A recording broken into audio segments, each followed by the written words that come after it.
ఉన్న సిస్టంలో ఉన్న లోపాలలో కొంత కొన్ని కొన్ని ప్రాబ్లమ్స్ ఉన్నాయి. ఏంటంటే ఈ emails multiple same email ID use చేసి బుక్ చేయడం ఒకటి, సేమ్ మొబైల్ నెంబర్ యూస్ చేసి బుక్ చేయడం ఒకటి, ఇవన్నీ కూడా బ్లాక్ చేయడం జరిగింది. దీని తర్వాత దీనికన్నా మెరుగైన సొల్యూషన్ ఏంటంటే అది కూడా చేయాలి. ఏంటంటే ఆధార్ నెంబరు మనం తీసుకుంటున్నాం, ఎప్పటి నుంచో ఆధార్ నెంబర్ తీసుకుంటున్నాం అనేది మీకు తెలుసు. భక్తులందరికీ కూడా ఆధార్ నెంబర్లు తీసుకుని ఆన్లైన్లో మనము వాళ్ళ బుకింగ్ చేస్తున్నాం. దర్శనం కానీ లేకపోతే దర్శనాలు కానీ రూమ్ బుకింగ్ కానీ మనం తీసుకుంటున్నాం. కానీ ఏంటంటే చాలా కేసులు చూసాం, ఆధార్ ఫేక్ ఆధార్స్, అంటే ఆధార్ నెంబరు ఆధార్ డేటాబేస్లో ఉండదు, మనం వాళ్ళు ఇచ్చింది యాదృచ్ఛికంగా తీసుకుంటున్నాం. అలాగే ఆధార్ నెంబర్ని మార్ఫింగ్ చేసి ఇంకొకటి ఆధార్ నెంబరు మార్చి అదే ఆధార్ కార్డులో ఇన్సర్ట్ చేసి దాని ద్వారా బుకింగ్ చేసుకుని వస్తున్న వాళ్ళు ఉన్నారు. కొంతమంది అయితే 200 సార్లు చేసుకున్న వాళ్ళు కూడా ఉన్నారు. ఆధార్ నెంబర్ని 200 ఫేక్ ఐడీస్ పెట్టి బుకింగ్ చేసుకున్న వాళ్ళు కూడా ఉన్నారు. ఇవన్నీ కూడా ఐడెంటిఫై చేశాం. ఇవన్నీ కూడా బ్లాక్ చేయడానికి చర్యలు తీసుకున్నాము. కొన్ని చర్యలు తీసుకోవడానికి ఇంకా మనకి ఉన్నాయి, చెప్తాను నేను. ఇప్పుడు ఆధార్ అనేది యూజ్ చేస్తున్నాం, కానీ యూజ్ అయితే చేస్తున్నాం, ఆధార్ యూజ్ చేస్తున్నాం, మంచిదే. కానీ ఆథెంటికేషన్, అది ఆధార్ వ్యాలిడా కాదా అనేది మనము చూడటం లేదు ఇప్పుడు. సో దానికి ఏం చేయాలంటే ఆధార్ వ్యాలిడేషన్ చేసుకోవాలంటే ఆధార్ వాళ్ళతో, యుఐడిఏ వాళ్ళతో మనం ఒక అగ్రిమెంట్ చేసుకుని వాళ్ళ దగ్గర నుంచి ఆ సర్వీస్ పొందాలి. సో ఆ సర్వీస్ పొందడానికి మనకి అవకాశం ఉంది. దాన్ని కూడా ఎక్స్ప్లోర్ చేశాము. అది యుఐడిఏ వాళ్ళ సీనియర్ ఆఫీసర్స్ కూడా ఇక్కడికి వచ్చి, రీజనల్ ఆఫీసర్, ఐఏఎస్ ఆఫీసర్ ఉన్నారు, ఆవిడ కూడా వచ్చారు. వాళ్ళందరూ స్టాఫ్ వచ్చి, టెక్నికల్ స్టాఫ్ వచ్చి మాతో డిస్కస్ చేశారు. డిస్కస్ చేసి ఇలా ఒక అప్లికేషన్ పెడితే ఆ అప్లికేషన్ మేము అప్రూవ్ చేసి ministry of information and technology, electronics and information technology వాళ్ళు దాన్ని అప్లికేషన్ పరిశీలించి మనకి ఆ సర్వీసు ఇస్తారు. ఆ సర్వీస్ ఇవ్వడం వలన ఎవరైతే ఆధారు నేమ్ ఇచ్చారో అది కరెక్టా కాదా, అది వ్యాలిడ్ ఆధారా కాదా అనేది వెరిఫై చేయడం జరుగుతుంది. ఆ వెరిఫికేషన్ ద్వారా చాలా వరకు ఈ ఆధార్ ఫ్రాడ్ అనేది చాలా వరకు తగ్గుతుంది. సో మోస్ట్ ప్రాబబ్లీ వాళ్ళు 1 మంత్ ఇప్పుడు అప్లికేషన్ ఫుల్ ఫ్లెజ్డ్గా ఇప్పుడు సబ్మిట్ చేయడం జరిగింది.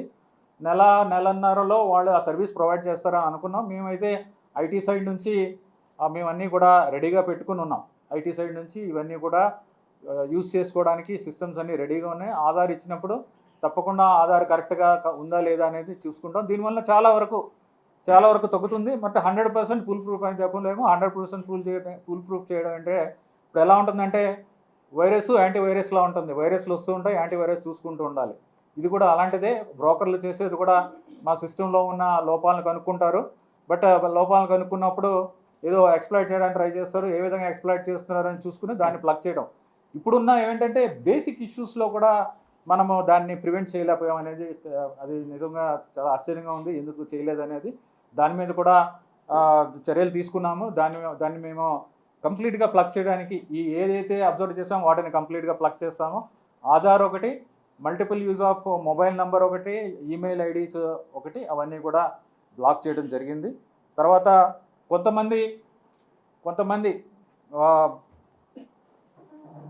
కొంతమంది బ్రోకర్స్ మీద కేసులు కూడా పెట్టడం జరిగింది.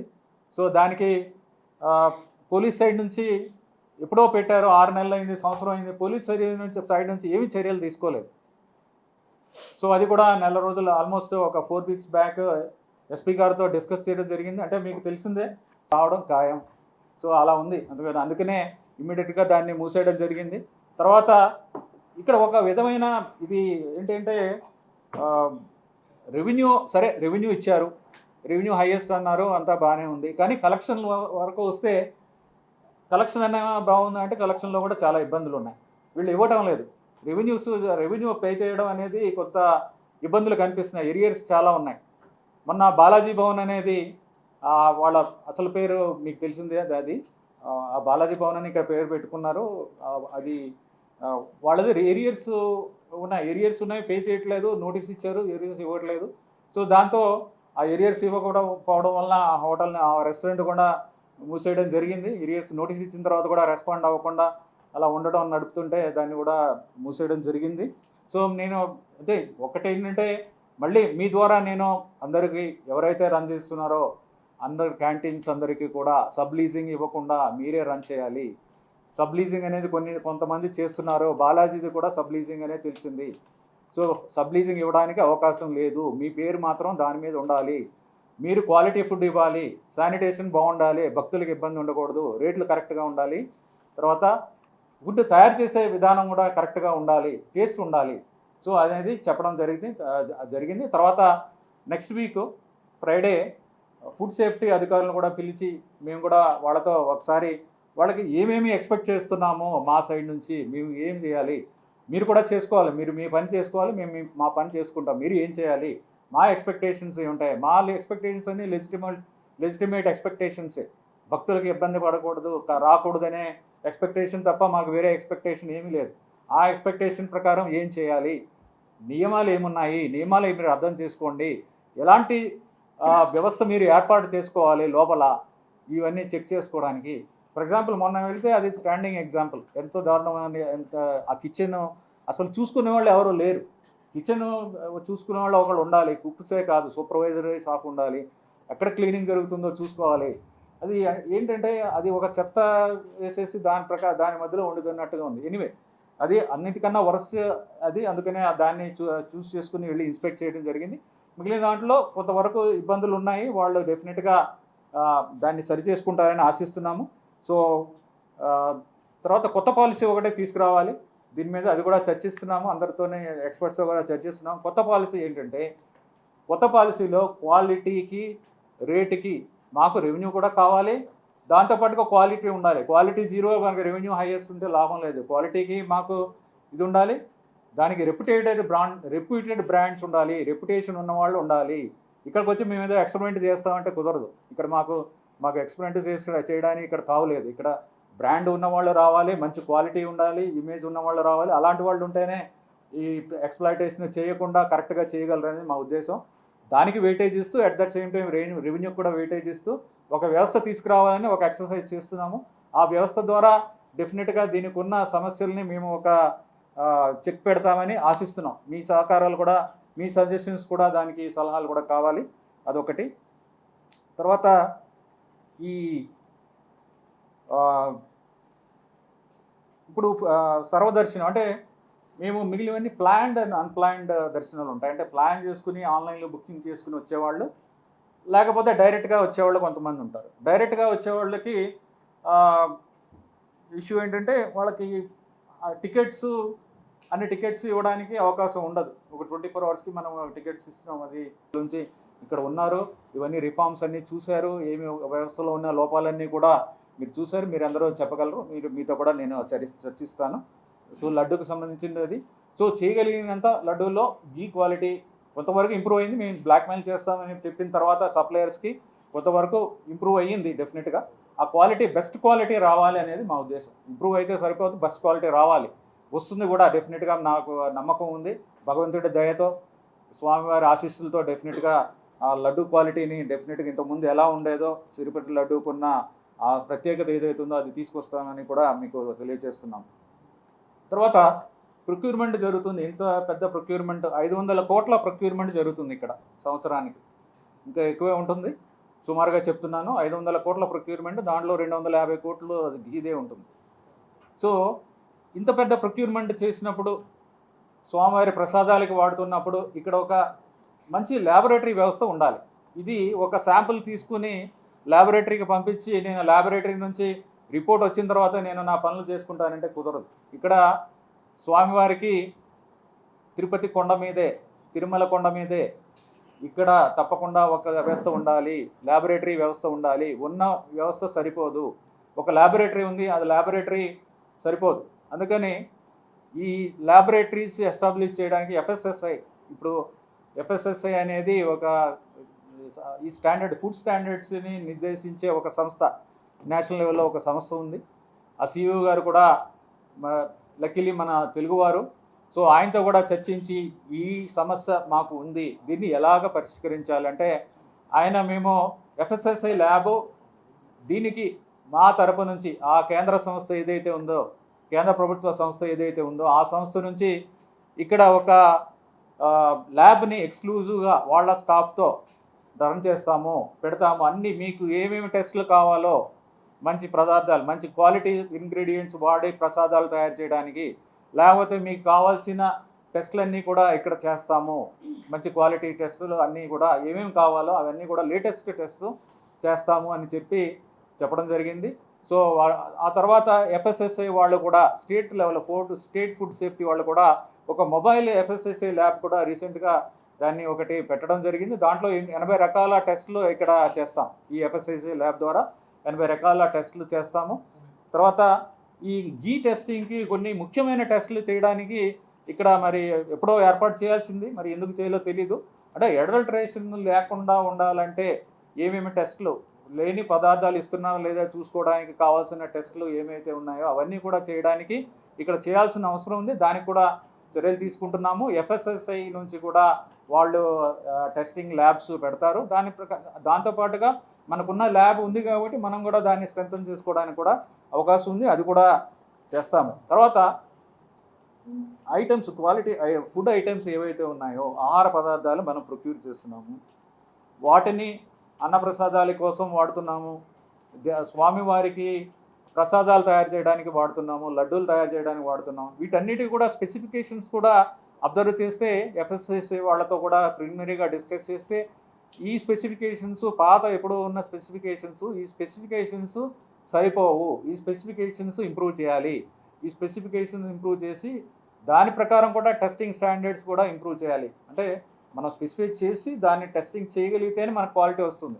టెస్టింగ్ వ్యవస్థ లేనప్పుడు కూడా సప్లై చేసేవాడు వాడికి బిజినెస్, సో వాళ్ళు కూడా దాన్ని ఎక్స్ప్లాయిట్ చేయడానికి అవకాశం ఉంది. అందుకని ఆ టెస్టింగ్ స్టాండర్డ్స్తో పాటు మనం ప్రొక్యూర్ చేసే ఐటమ్ స్టాండర్డ్స్ ఎలా ఉండాలి, ముఖ్యమైన పదార్థాలు ఒక చేసి ఫోటోగ్రాఫ్స్ కూడా, ఇప్పుడు ఫోటోగ్రాఫ్ తీసుకున్నప్పుడు పాత ఫోటోగ్రాఫ్స్ పెట్టచ్చు, లేకపోతే ఏ టైంలో ఆ ఫోటోగ్రాఫ్స్ తీసారే మాకు ప్రూఫ్ ఏంటి చేస్తున్నారా లేదా ఆ గ్రూప్ ఒకటి క్రియేట్ చేసుకుని ఆ గ్రూప్లో షేర్ చేయడం, అలాగే సోషల్ మీడియాలో కూడా టైం టు టైం ఇవన్నీ కూడా పోస్ట్ చేయడం, ఇవన్నీ కూడా ప్రజలకు తెలియజేయాలనే ఉద్దేశంతో చేస్తున్నాము. సోషల్ మీడియాలో కూడా ఈ photographs time stamped and location GPS stamped, అంటే ఎక్కడ తీసుకున్నారో ఆ ఫోటో, ఏ టైంలో తీసుకున్నారు, ఫుడ్ డిస్ట్రిబ్యూషన్ కానీ, పాలు కానీ, వాటర్ కానీ ఇవన్నీ కూడా చేయడం జరుగుతుంది. అది చేస్తున్నాము. అవన్నీ కూడా మీరు కూడా రెగ్యులర్గా చూడొచ్చు.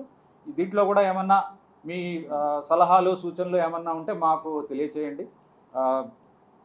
అంటే ఇంప్రూవ్ చేయాల్సింది ఇంకా ఉంది. నేను పర్ఫెక్ట్ కండిషన్కి వచ్చేసాము, ఇంకా ఫర్దర్గా చేయాల్సింది ఏమీ లేదు అని కాదు. ఇది కంటిన్యూస్ ఇంప్రూవ్మెంట్. మొదటి రోజు కన్నా చాలా ఇంప్రూవ్ అయ్యింది, ఇంకా ఇంప్రూవ్ చేయాల్సింది ఉంది.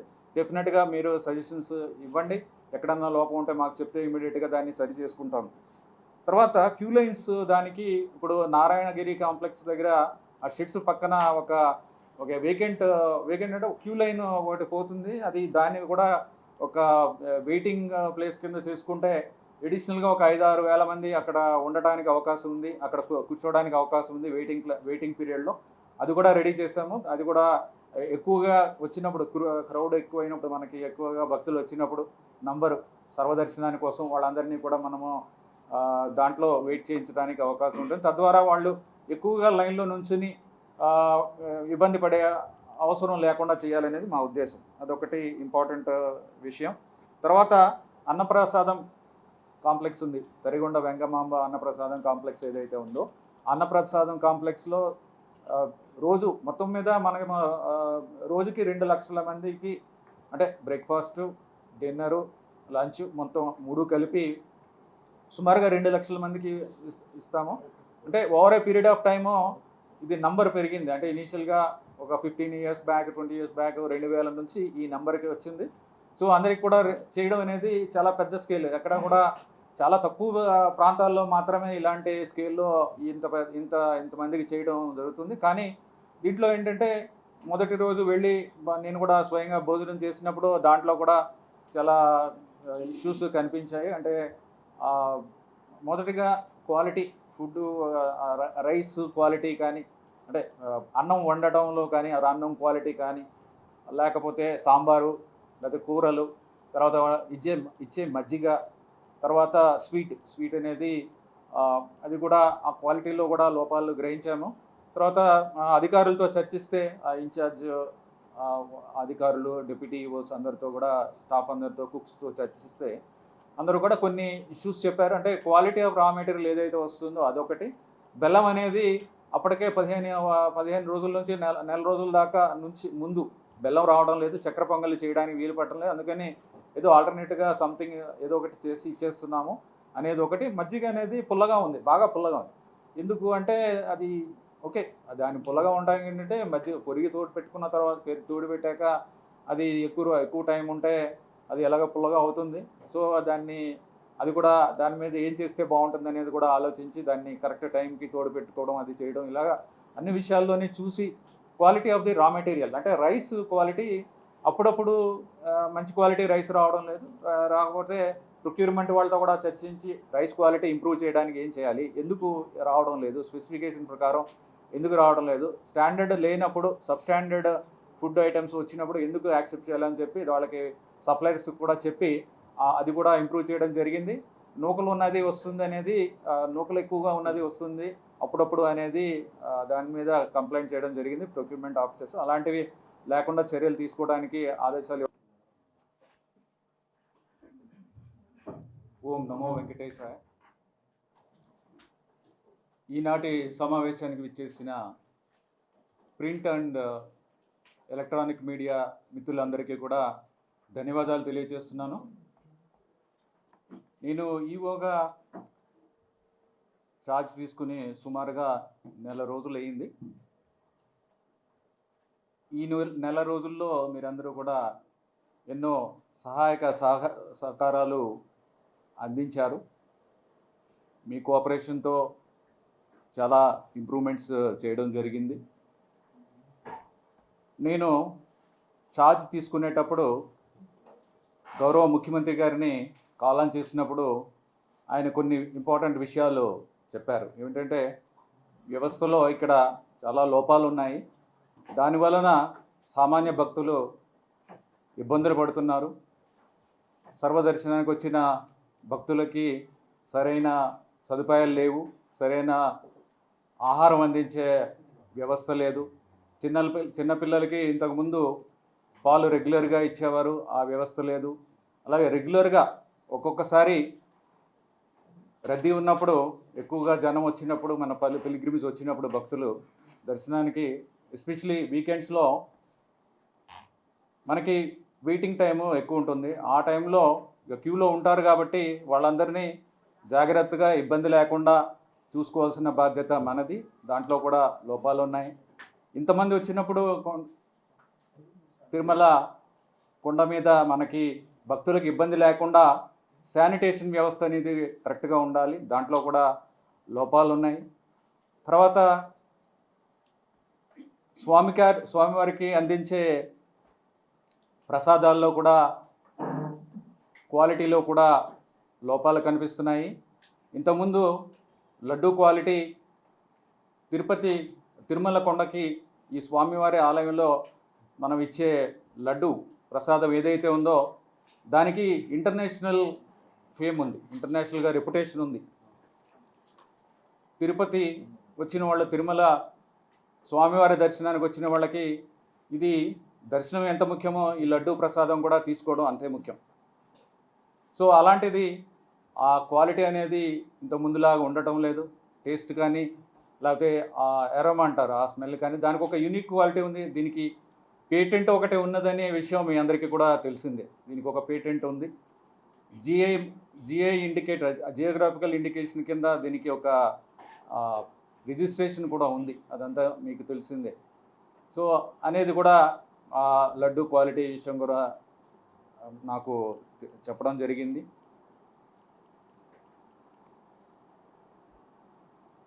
తర్వాత ఈ టికెట్స్ ఇష్యూ చేసే వ్యవస్థ, బుకింగ్ చేసే వ్యవస్థ, ఆన్లైన్ వ్యవస్థ ఏదైతే ఉందో దాంట్లో కూడా చాలా లోపాలు ఉన్నాయి.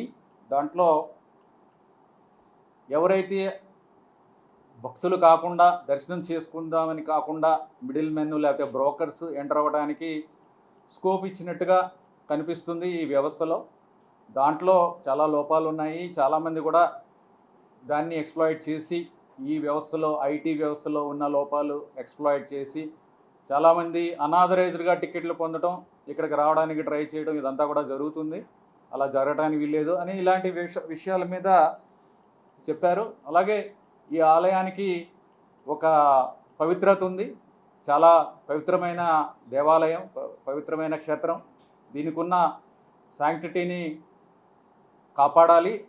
ఏ పని చేసినా సరే, ఏ చిన్న పని అయినా కానీ ఈ శాంక్టిటీని పెంపొందించేలాగా, ఈ పవిత్రతని కాపాడేలాగా, పవిత్రతని పెంపొందించేలాగా ఉండాలి అనేది చెప్పడం జరిగింది.